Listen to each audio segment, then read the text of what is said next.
bienvenidos a esta edición del ECC Podcast, el podcast de emergencias y cuidado crítico. Mi nombre es Gustavo Flores. Saludos y bienvenidos a este nuevo episodio del ECC Podcast. Mi nombre es Gustavo Flores. Y en esta ocasión vamos a hablar acerca de uno de los temas que más cubrimos en este podcast, y es el tema de manejo de vía aérea. En este caso, a propósito de un estudio que salió en la revista Annals of Emergency Medicine de noviembre del 2025 de Jeff Jarvis y sus colegas, hablando sobre la intubación en secuencia rápida fuera del hospital y el hecho de que estuvo asociado significativamente a un mayor éxito en el primer intento. A manera de introducción, es importante tomar en cuenta que cuando se habla de manejo de vía aérea, aquí hay muchos ángulos, muchas facetas que merecen una discusión particular. Hay una discusión histórica de si los paramédicos deben poder intubar o no, y yo en muchas ocasiones he comentado que hay pacientes que necesitan ser intubados. Hay una discusión acerca de los equipos que se deben utilizar, no solamente de laringoscopios tradicionales versus videolaringoscopios o dispositivos supraglóticos versus intubación endotraqueal.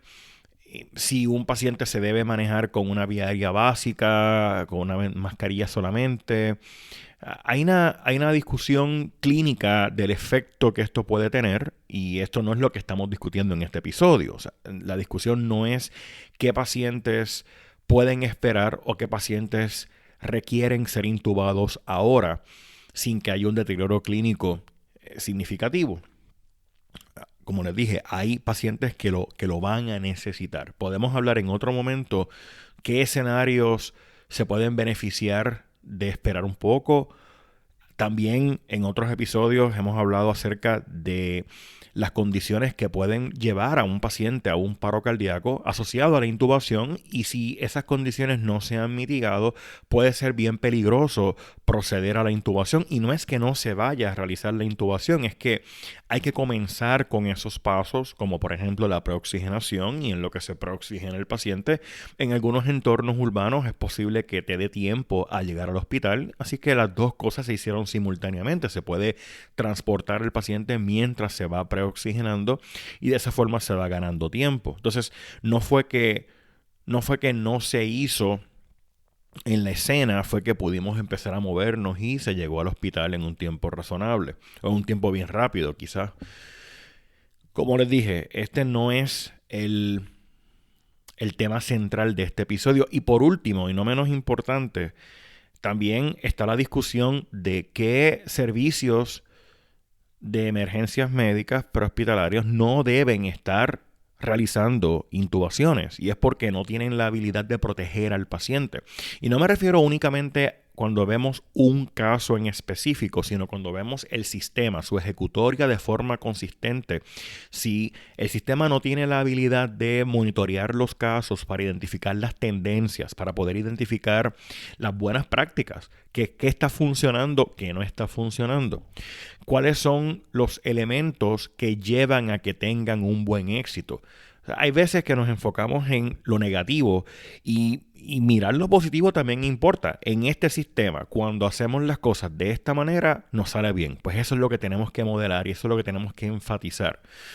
Y eso se aplica no solamente al aspecto clínico, toma de decisiones, también desde el aspecto operacional, desde el punto de vista de cómo nos preparamos para el turno, cómo estamos configurando los equipos de respuesta, inclusive cómo empacamos en los bultos las cosas para saber que tenemos lo que necesitamos en el momento en que lo necesitamos, y no provocamos o no nos vemos en la necesidad de, por ejemplo, mover el paciente a la ambulancia para intubarlo dentro de la ambulancia porque sencillamente no tenemos con nosotros las cosas que nos hace falta.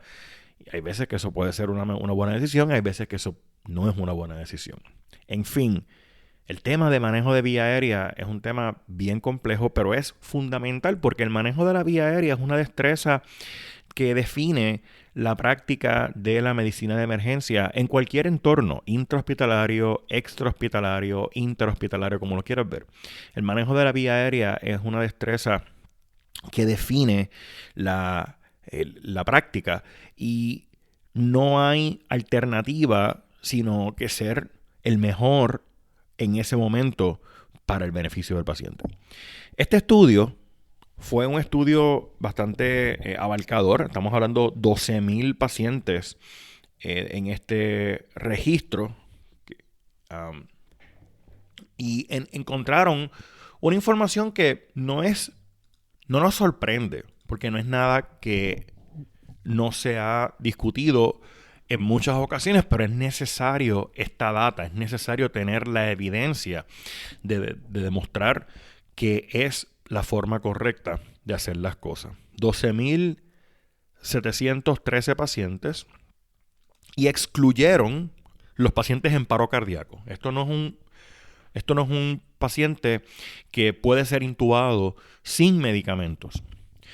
Y se establecieron 4 grupos de manejo para efectos de la evaluación. Un 51% recibió inducción en secuencia rápida. Un 29.6% fue atendido sin medicamentos. Y esto es sumamente sorprendente y es preocupante. Un 17.9% recibió solamente sedación y un 1.3% recibió solo paralíticos. Es bueno ver que la intubación en secuencia rápida es la forma predominante del manejo de la vía aérea, pero todavía un 50% sigue siendo un número probablemente bien bajo. Lo preocupante es que un 29.6% fue atendido sin medicamentos. Y aunque no estamos entrando aquí en el aspecto nuevamente, de las condiciones en particular y si nos está viendo cómo la intervención de los medicamentos afecta el resultado del primer intento. Como regla general, un concepto que a mí me gusta mencionar es que el paciente que requiere intubación o que requiere que esté en fallo respiratorio, una vez que ya se puede intubar sin ningún tipo de medicamento, probablemente hemos esperado mucho. Ciertamente hay condiciones que pueden ser bastante abruptas en su presentación, pero algunas de estas condiciones, el esperar puede ser bien detrimental. Por ejemplo, el trauma a la cabeza. Si ya este paciente puede ser intubado sin ningún tipo de asistencia farmacológica, esta condición ha empeorado significativamente. Así que hay pacientes que van a requerir el manejo de la vía aérea y están todavía despiertos. Y despiertos es un aspecto importante, pero no lo es todo. Es también el tono muscular. Hay un por ciento bien bajo, 1.3%, que fueron atendidos solo con paralíticos. Y esto es una opción. En el curso de manejo de vía aérea avanzada, nosotros enseñamos que el escenario donde tú manejas a este paciente solamente con paralizantes es el paciente que ya está, por ejemplo, apneico, está inconsciente, obviamente, está apneico, pero está rígido. Y si esa rigidez no me está permitiendo poder ventilar tan siquiera al paciente en preparación para intubarlo, aquí lo importante no es tanto dormir al paciente, ya el paciente está inconsciente, lo importante es la parálisis. Desde un punto de vista general, si comparamos los dos medicamentos, el medicamento de inducción y el bloqueador neuromuscular, si fuéramos a hacer una pregunta conceptualmente hablando, ¿cuál es el ideal? El ideal no es dormir al paciente, lo ideal es paralizarlo, porque lo que yo quiero es que el paciente esté flácido. Obviamente no podemos paralizar a alguien que está despierto, porque eso sería equivalente a torturar al paciente. Se estaría sintiendo lo que está pasando. Así que lo correcto es dormir al paciente para que entonces se pueda paralizar sin que tenga esa conciencia de lo que está ocurriendo. Pero es importante entender que dormir al paciente no equivale a paralizarlo.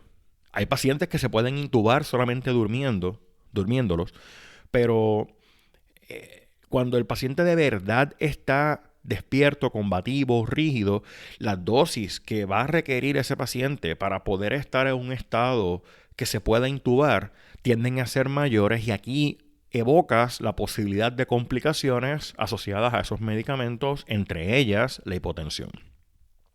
Así que la combinación de un agente de sedación o de inducción o de anestesia con un bloqueador neuromuscular te da lo mejor de los dos mundos, porque te permite dormir al paciente con la dosis necesaria para lograr eso, que quizás no tiene que ser tan alta en algunos escenarios, y la parálisis neuromuscular que te va a permitir el mejor estado para poder visualizar la escuela. Y el paciente puede estar inconsciente, pero está rígido. Y esto no debe ser una pelea de quién tiene más fuerza, el paciente o el operador.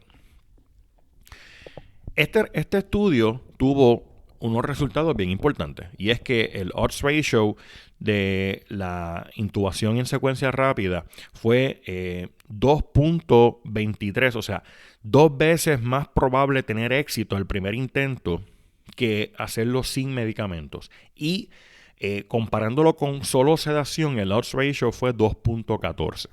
Y esto es sumamente importante porque demuestra, estadísticamente hablando, o sea, fue un resultado estadísticamente significativo de que la intubación en secuencia rápida es superior cuando se evalúa el éxito del primer intento que la intubación con sedación solamente, o peor aún, sin medicamentos. En la comparación con el uso solamente de paralizantes, pues una pequeña diferencia, pero no fue tan significativo como en el caso de la intubación, comparándolo con intubación en secuencia rápida con sedación solamente. Como les estaba mencionando ahorita, cuando hablamos de intubación en secuencia rápida, estamos hablando, el término o la frase secuencia rápida no significa que vamos a insertar el laringoscopio, ver las cuerdas y pasar el tubo rápido. Esa no es la secuencia que alude esa frase. La frase secuencia rápida de intubación o de inducción lo que alude es a la administración prácticamente simultánea de dos tipos de agentes diferentes. Uno que es un agente de sedación hipnótico, un agente anestésico, que puede ser ketamina, puede ser etomidato, que son los dos que tienden a preferirse más hoy en día por su estabilidad de hemodinámica. No son los únicos, pero son los dos preferidos. Y un bloqueador neuromuscular, tienes el rocuronio o tienes la succinilcolina. Los dos son buenas opciones. El rocuronio es el que probablemente más se está recomendando ¿verdad? En la data y los estudios recientes. Y esto es otro tema aparte, ¿verdad? ¿Cuál de estos medicamentos es más conveniente? Pueden haber diferentes opiniones y diferentes resultados de diferentes estudios, y es un tema que no solamente se trata de la gente per se y sus propiedades intrínsecas, sino también el entorno, el tipo de paciente, la condición clínica. El propofol es un excelente medicamento, solamente que le va a bajar mucho la presión al paciente. Si esa no es una preocupación, pues es una buena alternativa.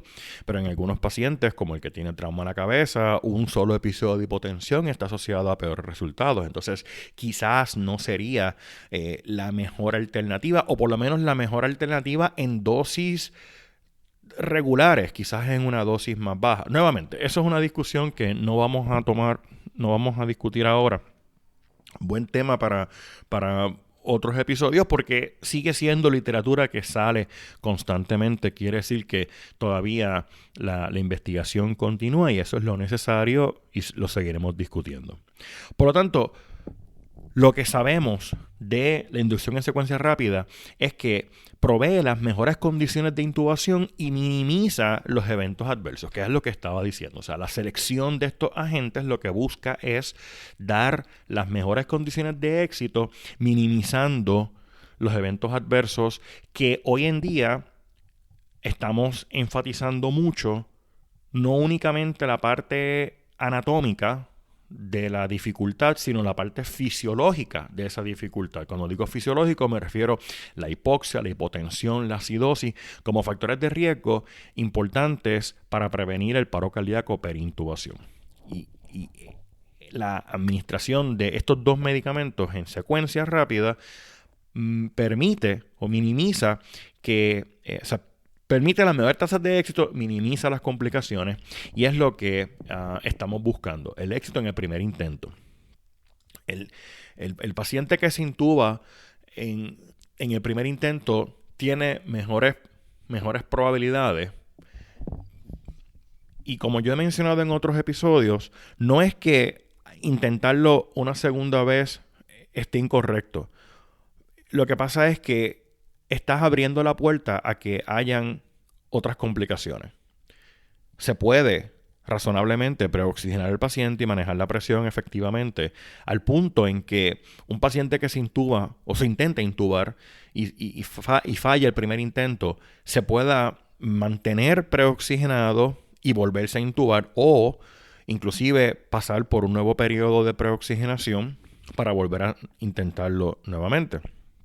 Y eso no significa que su condición clínica va a deteriorar obligatoriamente. Lo que significa es que estás abriendo la puerta para que cosas malas puedan ocurrir y si no las tienes monitoreadas y controladas efectivamente, pues entonces van a ocurrir, va a haber una mayor incidencia de complicaciones que se pueden minimizar teniendo éxito en el primer intento. Por eso es que hoy en día lo que se llama First Pass Success o éxito en el primer intento es la meta cuando se está hablando de intubación en cualquier entorno, prehospitalario o intrahospitalario. Cuando les estaba hablando al principio de la importancia de reconocer los problemas que están ocurriendo, esa es una métrica importante. Una métrica importante para entender lo que está ocurriendo cuando se está llevando esto a cabo en la vida real. ¿Cuántos de estos pacientes requirieron más de un intento? ¿Y cuáles fueron las dosis que se estuvieron utilizando? ¿Y cuánto fue el tiempo de preoxigenación? Y cuando se intentó, luego del primer intento, la intubación, cuando se intentó una segunda vez, ¿cómo estaba esa oximetría y esa capnografía? ¿Cómo se preoxigenó en ese segundo intento? ¿Cómo estaba la presión? Ese grado de esa granularidad de información, ese grado de detalle es importante para poder entender las tendencias. Un paciente difícil puede ocurrir, un paciente complicado puede ocurrir, hay veces que pasan cosas que se salen de la norma, pero cuando se ve que es un patrón, puede ser un patrón en un individuo. Este operador necesita un poquito más de práctica en X problema. Quizás el estimado del peso del paciente esté equivocado y ahí viene una dosis inferior a la adecuada y por ende no tienes los efectos que estás buscando y tienes otras complicaciones. O no estás preoxigenando efectivamente, etcétera, etcétera, etcétera. O puede ser un problema a nivel del sistema, donde se ve ese mismo patrón, no solamente en una persona, sino en varias personas a la misma vez. Y eso significa que es necesario analizar lo que está pasando y entender, ¿es un problema del equipamiento? ¿Es un problema del protocolo? ¿Es un problema de qué? Y esto no puede ser algo punitivo. Esto tiene que ser un análisis, digamos, académico. Hay que entender qué es lo que está pasando. No es que la culpa sea huérfana, no es que nadie tiene la responsabilidad de hacer las cosas bien, pero que a veces hay que analizar qué fue lo que llevó a personas bien intencionadas a cometer un error que quizás se pudo haber previsto, por qué no fue obvio que se estaba haciendo esto de esta manera, o por qué quizás puede ser que el documento, la referencia, el modus operandi no se ha modificado a pesar de que la evidencia sugiere que se debe actualizar. En fin, para esto existen guías, existen protocolos, existen mnemotecnias como MS-MADE, Machine, Suction, Monitor, Airway, IV y Drugs para recordar la preparación. Pero es importante practicarlo. Es importante llevar esto a un escenario de un caso clínico, puede ser simulado obviamente, y analizar o ponerlo en práctica y analizar cómo fue ese ejecutorio.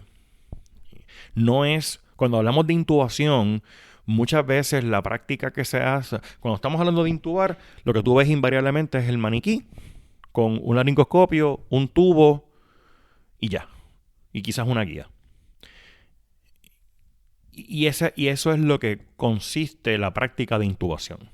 Y yo quizás argumentaría que pudiéramos estar haciendo una práctica de intubación que la parte menos duradera, la parte más rápida de todo del escenario fue la laringoscopía per se. porque todo lo que se hizo antes, durante y después ocupó la gran parte del tiempo y fue probablemente tan importante o más importante que haber pasado el tubo. En otras ocasiones yo les he mencionado que en un concepto bastante amplio, teniendo varias personas que puedan realizar el procedimiento, la persona que hace la laringoscopía es sumamente importante, debe ser un buen operador, pero la persona que está a cargo de lo que está haciéndose en ese momento tiene que ser la persona con más conocimiento. Y la persona que está a cargo tiene varias responsabilidades y no es únicamente la laringoscopía si fuera el caso. Es que el paciente no se muera en complicaciones asociadas a esa intubación. Entonces, todo esto va más allá de sencillamente ver las cuerdas, va más allá de pasar el tubo por las cuerdas. Tiene que ver con toda la preparación que se está llevando a cabo para el procedimiento. Y es que es parte integral del procedimiento. La intubación acaba de comenzar. El tubo se va a pasar quizás dentro de 10 minutos, ¿verdad? Una vez que se logró preoxigenar y total la presión y todo esto. En muchos entornos es necesario intubar. En las guías de la American Heart Association que acaban de salir recientemente, se menciona la necesidad de intubar. En el caso del paro cardíaco, no interrumpiendo las compresiones, este estudio no trató el paciente en paro cardíaco, pero sí es importante en el escenario del posparo. El paciente que sale del paro cardíaco y no ha sido intubado, probablemente pudiera necesitarlo si no se ha despertado. Entonces, la decisión de cómo se va a intubar tiene un efecto bien importante porque este paciente después del paro, en el posparo inmediato, está probablemente hipóxico, está probablemente hipotenso y está probablemente acidótico. Entonces, la forma en que se intuba a este paciente está asociada posiblemente a un deterioro en cualquiera de estas tres áreas que sabemos que son factores de riesgo para el paro cardíaco perintubación, antes, durante y después de la intubación. También quiero traer a colación de que el entorno, sabemos que hace una diferencia bien importante en lo que se quiere hacer y cómo se puede hacer, pero no es una excusa para hacer las cosas mal. Yo siempre, una frase que me gusta decir es que no porque no puedas hacer las cosas bien es una excusa para hacerlas mal. El reto no es hacerla mal, el reto es hacerlo bien en el entorno adverso. Entonces, si estamos hablando de una situación, por ejemplo, en medicina operacional, lugares remotos, cuidado prolongado de heridos, si es necesario velar por un paciente que está intubado o va a necesitar intubación o un manejo definitivo de la vía aérea, entonces es importante prever ocupar los medicamentos necesarios. Un entorno prehospitalario no es que sea adverso, no necesariamente hay que tener un sentido de prisa para hacer las cosas bien. Y muchas veces, pues, esa ansiedad y esa presión provoca querer avanzar por los pasos e inclusive usar eso como justificación para no hacer las cosas correctas. Es decir, no podemos hacerlo porque tenemos que hacer las cosas con prisa o tenemos que hacer las cosas rápido, hay que transportar al paciente o tiene que llegar rápido. O eso no es lo que nos ocupa en el entorno propietario. Totalmente incorrecto. Precisamente, si alguien necesita que se maneje su vía aérea, entonces todo se detiene, se hace lo que se tiene que hacer de la forma correcta y se asegura que el paciente tiene lo necesario para llegar a la facilidad de una forma controlada, de una forma libre de riesgos adicionales. Y esto incluye inclusive los medicamentos de sedación, porque el uso, por ejemplo, de tomidato es excelente, pero el tomidato no es un buen medicamento para mantener al paciente sedado para el transporte.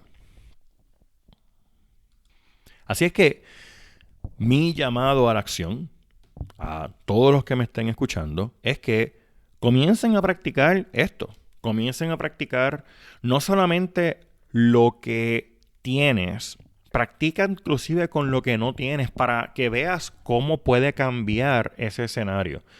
Está bien entender pues que tenemos que a veces adaptarnos a ciertas realidades. Está bien, como les dije, manteniendo la calidad en el servicio, en la atención clínica.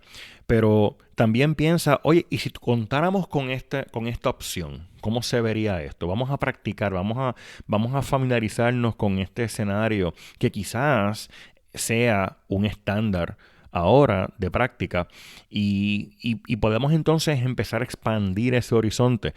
Y la mente, una vez que se expande a las dimensiones de una nueva idea, nunca regresa a su tamaño original. Una vez que entiendes que esa es la forma correcta, la practicas y te sientes cómodo como lo estás haciendo, entonces te vuelves un adepto de esta técnica y la vas a recomendar porque entiendes lo importante que es.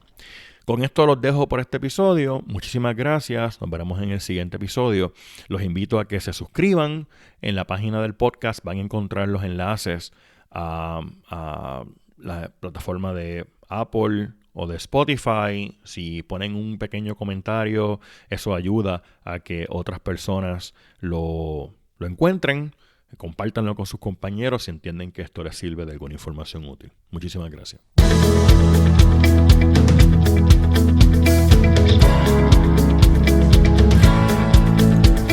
El ECC Podcast es una producción de Emergency and Critical Care Trainings. Visítenos en www.eccpodcast.com.